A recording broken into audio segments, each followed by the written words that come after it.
salmista Davi diz: os céus proclamam a glória de Deus e o firmamento anuncia as obras das suas mãos. Semana passada, nos Estados Unidos, durante um voo, explodiu a turbina do avião. E por conta disso, infelizmente, uma passageira faleceu. Avião, invenção incrível, não é? Transporte seguro e que revela a extraordinária inteligência do homem. Porém, é claro, muito mais inteligente do que o homem é aquele que criou o homem e lhe deu inteligência.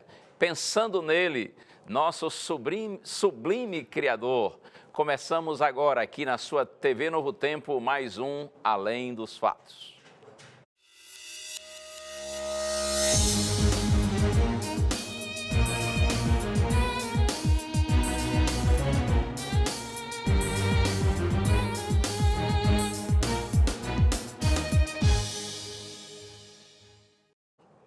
Olha eu aqui de novo, agora no Além dos Fatos, né?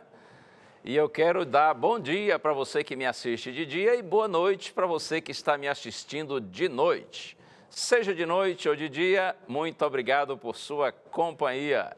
Muito obrigado porque você prefere agora estar no Canal da Esperança aqui na TV Novo Tempo.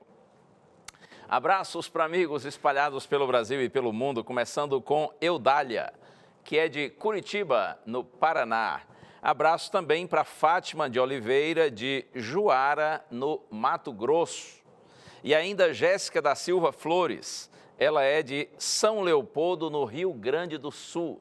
E eu também quero abraçar a irmã Felicidade. Olha só o nome dela, Felicidade, é assim mesmo. A irmã Felicidade é portuguesa e vive em Sydney, na Austrália. Frequenta a Igreja Adventista de Fala Portuguesa de Sydney. Grande abraço para a irmã Felicidade e para todos os queridos irmãos que vivem em Sydney, na Austrália, e que acompanham a programação da TV Novo Tempo, acompanham o programa Além dos Fatos. E você, é claro, no Brasil ou em qualquer parte do mundo. Muito obrigado pelo carinho de sua audiência, graças ao nosso maravilhoso Deus, estamos juntos outra vez. E a gente quer ter sempre a sua participação, a sua interação. Por isso que a gente convida você a interagir através do nosso Facebook, tá bom? Inclusive agora nós estamos ao vivo pelo Face. Convidamos você também a interagir conosco pelo nosso Instagram. E uma outra opção é o nosso canal no YouTube. É importante você inscrever-se no canal, ativar lá o sininho, tá bom? Para sempre que nós colocarmos aqui um novo programa, você possa rever e também compartilhar com seus amigos. Além do mais, tem a nossa hashtag, né? Hoje é Além dos Fatos, como você vê aí em cima na sua tela. Sempre que você comentar alguma coisa em relação ao nosso programa, ao conteúdo do nosso programa, use a hashtag Hoje Além dos Fatos. Muito bem, e eu tenho um presente para você, que é o DVD Paulo, o Mensageiro da Cruz. Vou mostrar nessa câmera aqui. Esse DVD é um maravilhoso estudo bíblico. São 15 temas da Bíblia, todos eles baseados especialmente em ensinos do apóstolo Paulo, que você sabe foi o maior escritor do Novo Testamento. Esse DVD, ele tem como propósito, eu quero insistir nisso, levar você a uma compreensão de importantes temas da Santa Bíblia. Por exemplo, vou mencionar alguns aqui para você. Paulo e a lei, Paulo e a idolatria, Paulo e o domingo, Paulo e o batismo, Paulo e a igreja.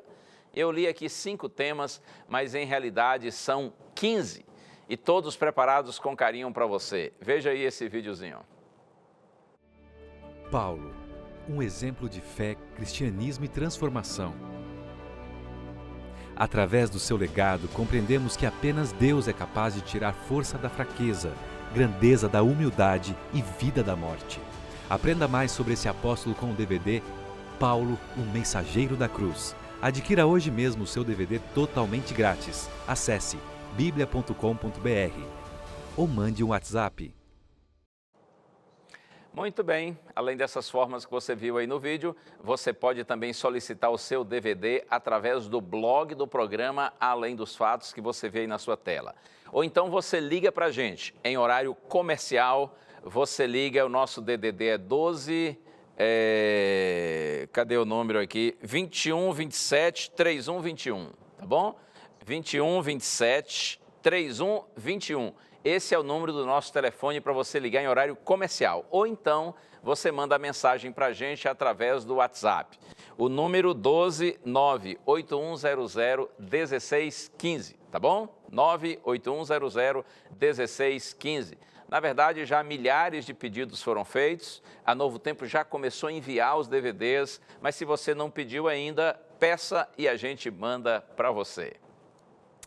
E esse fato aí ocorrido semana passada, hein? Avião em pleno voo teve uma turbina estourada. Já pensou que susto esses passageiros levaram e quanta perícia, quanta habilidade da senhora que estava comandando o avião, né? A comandante do avião que conseguiu pousar o avião com segurança. Confira aí. Apesar de ser raro ocorrer um acidente aéreo, na última semana uma fatalidade envolvendo o voo 1380 da Southwest Airlines teve um problema em um motor pouco após decolar do aeroporto LaGuardia, em Nova York. O Boeing 737 iria para Dallas. Partes do motor voaram e, de acordo com testemunhas, atingiram uma das janelas do avião. Uma pessoa morreu e outra ficou gravemente ferida. Por causa do problema, o avião foi obrigado a fazer um pouso de emergência na Filadélfia. Segundo pesquisas, o avião é o segundo meio de transporte mais seguro do mundo, ficando atrás apenas do elevador. Sejam de grande ou pequeno porte, é difícil entender como algo tão complexo e pesado pode flutuar e voar tão alto. Estudos revelam que o risco de envolvimento de um avião num acidente é de 1 em 3 milhões. Se colocarmos este dado numa perspectiva, para se ter uma ideia, seria necessário uma pessoa voar pelo menos uma vez por dia durante 8,1 mil anos para se atingir este total de 3 milhões de voos. Diariamente, mais de 3 milhões de pessoas utilizam este transporte para se locomover. Com base em 1998, quando 1,3 bilhões de pessoas viajaram de avião, houve 10 acidentes fatais para um total de 18 milhões de voos. O ano de 2017 foi o mais seguro para a aviação civil desde que as estatísticas sobre acidentes de avião começaram a ser registradas em 1946. 10 aviões com passageiros sofreram acidentes e 144 pessoas morreram. O estudo destaca que, apesar das boas notícias, a baixa taxa de acidentes no ano passado deve ser vista como um golpe de sorte e adverte que os inúmeros aparelhos eletrônicos nas bagagens dos passageiros são fonte de preocupação devido aos riscos de incêndio ou de explosão das baterias de lítio. Que pena que uma senhora faleceu nesse acidente e eu fico pensando o sustão, hein? Que esse pessoal aí levou quando eles ouviram o barulho da turbina estourando, o avião balançando, as máscaras de oxigênio caindo. Eu já vivi uma situação parecida, mas que não chegou assim a esse extremo, quando uma vez eu estava voando do Rio para São Paulo e 10 minutos depois que o avião decolou, era um avião da antiga VASP. Aí houve realmente uma pane numa das turbinas, o avião deu uma sacudida e voltou para o Rio de Janeiro. E durante os momentos ali, aqueles 10 minutos, muita gente ficou aflita, ficou apavorada, foi um susto grande. Depois que passou, aí surgiram situações, até a gente lembra de situações que foram engraçadas. Eu já até contei essa história aqui no Além dos Fatos, mas o engraçado é depois, não é? Porque na hora dá um medão danado. Por falar em medo, uma vez eu recusei de voar, estava ali na beiradinha, junto à porta do avião para entrar, e quem disse que eu entrei? Eu amarelei. É verdade. Eu não sei se isso já aconteceu com você que está me assistindo, mas uma vez eu estava em Rio Branco, no Acre. Fui lá participar de uma campal, um lindo programa da igreja, e na hora de retornar de Rio Branco para Belém, no Pará, onde eu morava, Eu fiquei lá no aeroporto esperando o meu voo e nada de o avião chegar e finalmente informaram que, por conta das condições climáticas, não havia teto para pouso e o avião da Varig, que ia nos levar de Porto Velho a Belém, ele não conseguiu, aliás, que ia nos levar de Rio Branco a Belém, ele não conseguiu descer em Rio Branco. E aí fiquei no aeroporto esperando a solução que a empresa daria. De repente eu ouvi meu nome e o nome de algumas outras pessoas sendo chamado pelo sistema de som do aeroporto. E eu fui lá ao balcão da Varig e fui informado de que eles tinham providenciado um avião para levar a gente de Rio Branco a Porto Velho e de lá nós seguiríamos para Belém. Ok, quando eu estava indo na direção do avião, que eu vi o avião, foi a hora que eu amarelei. O avião era pequenininho, acho que para umas 10 pessoas, um monomotor, e na medida que eu fui me aproximando dele, eu vi que era bem velho, a parte de trás assim estava bem enfumaçada, e olha, deu coragem não. Cheguei junto à escadinha assim para entrar no avião, aí eu me lembro que eu afastei um pouquinho, deixei uns 3 ou 4 que estavam vindo atrás de mim entrarem, e aí um senhor junto à porta, eu imagino que era o piloto, ele disse, pois não, senhor, pode subir, pode entrar. Eu olhei para ele, ele olhou para mim, deu um medão. Eu falei, desculpa, senhor, eu não vou não. E ó, pernas para que te quero. Voltei, me aproximei lá do balcão do aeroporto, lá da Varig, e disse, olha, eu não vou viajar nesse avião. Tá? A moça disse, mas por que, senhor? Eu disse, não, eu não estou me sentindo seguro. Ela disse, fique tranquilo, isso aqui é uma companhia regional, essa companhia faz muitos voos por aqui, nunca caiu nenhum avião. Eu disse, mas sempre tem o primeiro. Estava amarelando mesmo. Aí não adianta, não tem jeito, né? Eu sei que eu corri ao estacionamento do aeroporto, pedi ao pastor que tinha me levado para lá que me desse uma carona de volta e consegui uma carona de carro de Rio Branco até Porto Velho com outro colega. Viajamos 8 ou 9 horas só porque eu amarelei e não entrei naquele avião. Eu me lembro quando comecei a viajar de avião, quando eu vi assim aquela fila enorme. E às vezes, por exemplo, para voo internacional, a gente vê pessoas com bagagens grandes, não é? Aqueles carrinhos lotados com aquelas malas gigantescas. E eu ficava olhando aquele monte de gente na fila, com aquele monte de malas, e eu pensava assim, gente, tudo para o meu avião, tudo para o meu voo, será que vai dar conta? Será que vai subir? Ou então, quando eu via uma pessoa assim, entrava no avião e me assentava e os outros passageiros iam entrando, quando eu via uma pessoa gorda, desculpa, assim, uma pessoa obesa, não é? Com excesso de peso, além do peso normal, quando eu vi uma pessoa assim passar pelo corredor, eu pensava, veio logo nesse voo, não é? Esse avião está ficando muito pesado, será que vai dar conta de subir? Mas é assim, as pessoas leigas, né, em conhecimentos aeronáuticos, e aliás, a esmagadora maioria das pessoas é leiga quanto a isso, a gente fica pensando, será que vai dar conta de subir uma máquina tão grande, tão pesada? Como pode voar tão alto? Como pode sair de um lugar e chegar no outro de forma tão precisa, no tempo pré-estabelecido? Sem dúvida, isto é uma invenção magnífica que revela a inteligência do homem. Mas eu quero pensar com você hoje na inteligência daquele que criou o homem. Vamos orar antes da gente abrir a Santa Bíblia. Pai querido, eu te agradeço e te louvo, Senhor, nessa hora, por Tua palavra que é linda e maravilhosa, que guia os nossos caminhos e nos faz saber que existe um que é o Supremo Criador. Glórias e louvores a Ti, Senhor. Oramos no nome de Jesus. Amém. Muito bem. Eu estou pensando aqui quando a gente muitas vezes está num avião e o avião de forma tão rápida nos leva acima das nuvens.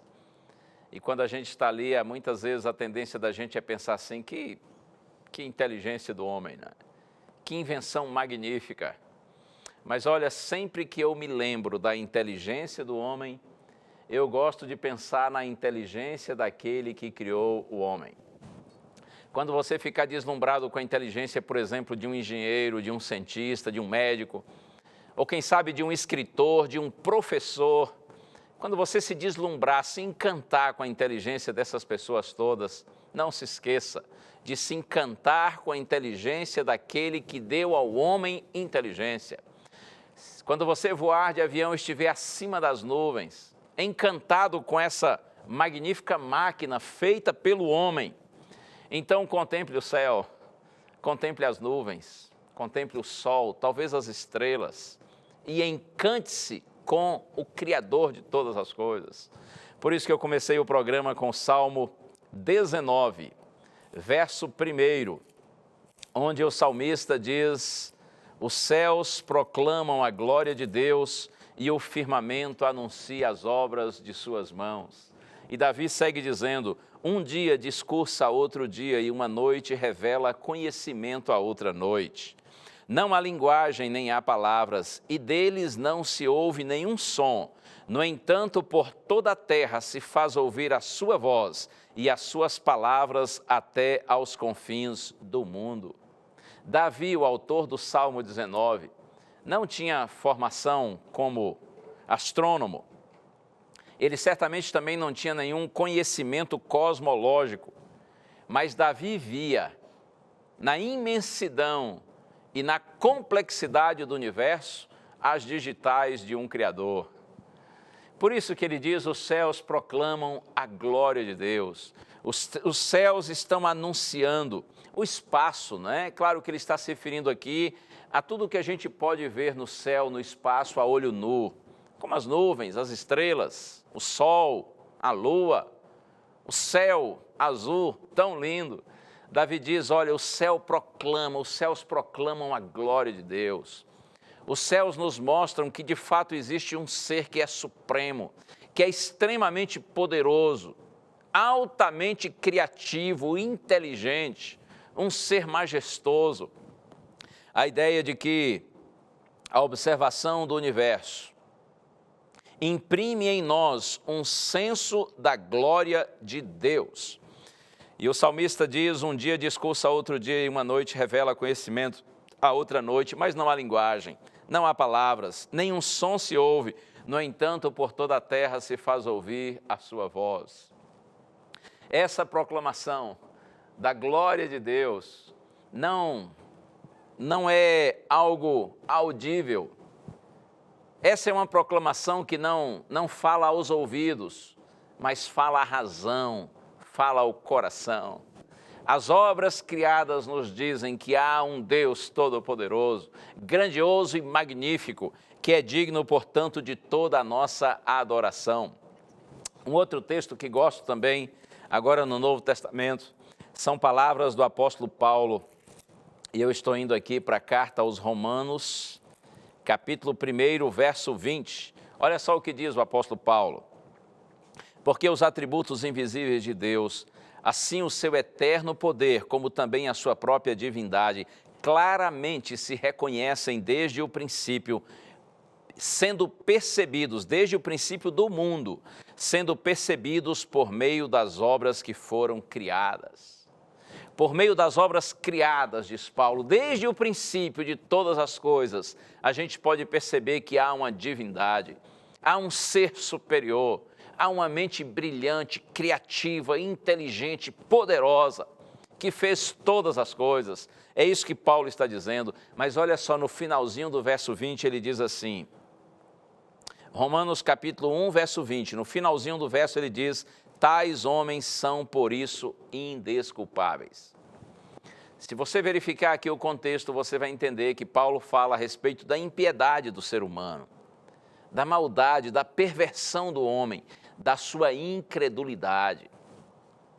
E ele diz então que por meio das obras criadas, Deus se revela ao homem. O homem que nega a Deus, nega a existência de Deus, ele é completamente indesculpável ao ter essa atitude, porque as obras criadas revelam a nossa razão de que de fato existe um ser superior que criou todas as coisas. Deus se revela ao homem de várias formas. A natureza é uma delas. A gente chama de a revelação geral de Deus. Deus se revela a nós também através da revelação especial, que é a Santa Bíblia, a revelação escrita. Deus se revela ao homem também por meio do Senhor Jesus Cristo. E, aliás, Jesus é o próprio Deus que se tornou homem. Jesus é a suprema revelação de Deus à humanidade. Outra forma de Deus se revelar a nós, seres humanos, é por meio de suas obras providenciais. Ou seja, quando Ele cuida de nós, quando Ele nos protege, quando Ele opera um milagre em nossa vida, isso são obras providenciais, é uma maneira também de Deus se revelar a nós. E uma outra forma, que a gente chama de revelação individual, é através da obra do Espírito Santo na própria consciência, na razão do ser humano. A ideia de Paulo aqui é que se alguém não conhece Jesus, se alguém nunca conheceu a Santa Bíblia, se alguém também não tem a sensibilidade de perceber as obras providenciais de Deus, mas através da natureza e da própria obra individual feita pelo Espírito Santo na razão e na consciência do homem, então Deus está se revelando a este. Este que nunca ouviu falar sobre Jesus, este que talvez nunca soube nada a respeito da Bíblia, esse que não tem a sensibilidade de perceber as obras providenciais de Deus, mas através da natureza, das obras criadas e por meio da revelação individual, da obra do Espírito Santo na mente, na consciência, então Deus está se revelando a esta pessoa. Por isso que Paulo diz, os homens são indesculpáveis, mesmo que eles sejam ignorantes em relação às outras revelações, mas as obras criadas e a operação do Espírito Santo na mente e no coração são revelações de Deus e o homem não pode negar a sua magnífica existência. Oh, louvado seja o nome do Senhor! Mas que pena, não é? Que o ser humano é tão duro de coração e tão resistente à palavra de Deus. Olha só, Paulo no verso 21 agora diz assim, porquanto tendo conhecimento de Deus, eles não o glorificam como Deus e nem lhe dão graças, antes se tornaram nulos em seus próprios raciocínios, obscurecendo-lhes o coração insensato, inculcando-se por sábios, tornaram-se loucos. E lá em 1 Coríntios capítulo 3, verso 19, Paulo diz que a sabedoria deste mundo é loucura diante de Deus. Que pena que o homem, tão inteligente por um lado, permita-me a expressão, é tão burrinho por outro, né? Porque como a gente consegue, diante das obras criadas pelo Senhor, o próprio ser humano, que é a obra-prima da criação de Deus, com a inteligência que tem o homem, como pode o ser humano negar a existência do seu Criador? Isto é fruto de um coração endurecido, um coração pervertido, um coração que lamentavelmente está marcado pelo pecado, pela alienação, pela separação de Deus. Eu quero concluir com um texto que é um conselho de Deus para você e para mim, que está aqui no livro de Provérbios, capítulo 3, vou ler os versos de 5 a 7. Olha só o conselho do Senhor.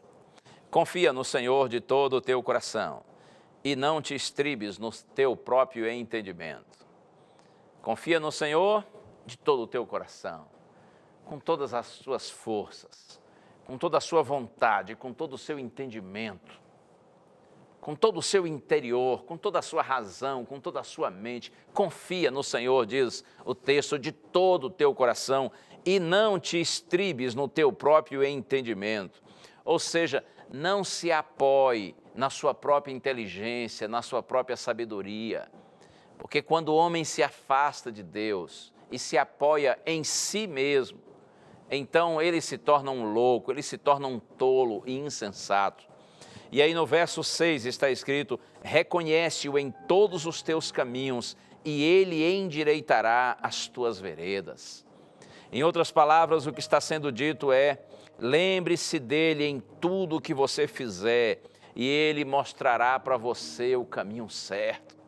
Coloque Deus em todos os momentos, em todas as suas realizações, em todos os seus motivos e Deus vai guiar você pelo melhor caminho, pelo caminho certo. E no verso 7, não seja sábio aos teus próprios olhos. Em outras palavras, seja humilde. Não fique se achando. Não fique pensando que você é melhor do que os outros por conta da sua inteligência. Seja humilde. Não fique se achando. E o texto diz, teme ao Senhor e aparta-te do mal. Reconhece que o Senhor é Deus. Respeite o Senhor, reverencie o Senhor, deixe Deus no seu lugar, no seu devido lugar, que é o primeiro lugar, porque Ele é Deus, Ele é o Criador, Ele é supremo, Ele é soberano. Teme ao Senhor, diz o texto, e aparta-te do mal. Ou seja, reconheça que Deus é Deus e procure evitar de fazer tudo aquilo que é errado. Assim você será feliz, assim você será abençoado. Confie no Senhor, confie no Deus que não reconhece limites, rivais ou impossíveis. Coloque sua vida nas mãos desse Deus que é todo-poderoso, que é o Criador dos céus, da terra e de todo o universo. Coloque sua vida nas mãos do Deus que é o Senhor do universo, que é o Senhor da história, e confie nele, confie unicamente nele. Assim você será uma pessoa bem-sucedida, assim você certamente será uma pessoa feliz. É isso que o salmista está dizendo. Mas que pena que nós seres humanos, como já disse, somos tão arrogantes, tá? E atribuímos nossa inteligência a nós mesmos. Que pena que uma ideia tão esdrúxula, tão estranha, tão absurda, se espalhou pelo mundo e hoje é aceita pela maior parte da humanidade, de que nós existimos nesse mundo por um acidente. Nós somos um acidente, nosso planeta é um acidente, o universo é um acidente. Ora, como poderia existir algo tão absurdo quanto isso? Diante das obras criadas, com tanta perfeição, diante do universo com tanta complexidade, com tanta harmonia, com tanta beleza, como o homem pode imaginar que não existe um Criador, que tudo isso é fruto de um mero acidente ou não? Deus existe, creia nisso, Ele é o Criador, mas também é o nosso Redentor, é o nosso Salvador. Nós podemos confiar nele e pela fé andamos com Ele até o dia quando estaremos juntos com Ele para sempre. Deus abençoe você. Vamos orar. Ó Deus e Pai, eu te agradeço, Senhor, pelo privilégio de compartilhar mais uma vez Tua palavra e te peço ajuda-nos, Senhor, a termos inteligência, verdadeira inteligência, que coloca o Senhor no seu devido lugar, que te reconhece como Deus e Criador. Mas ajuda-nos também, Senhor, a te recebermos como nosso Salvador, para que nós consigamos transcender essa existência e um dia, pelo Teu poder e graça, alcançarmos a eternidade. Nós oramos, Senhor, no nome de Jesus. Amém. Que o bom Deus continue lhe abençoando e mantenha sempre com você, na mente e no coração, o que a palavra diz que a fé é a certeza de coisas que se esperam e a convicção de fatos que não se veem. Deus lhe abençoe e a gente se encontra. Um abraço. Tchau.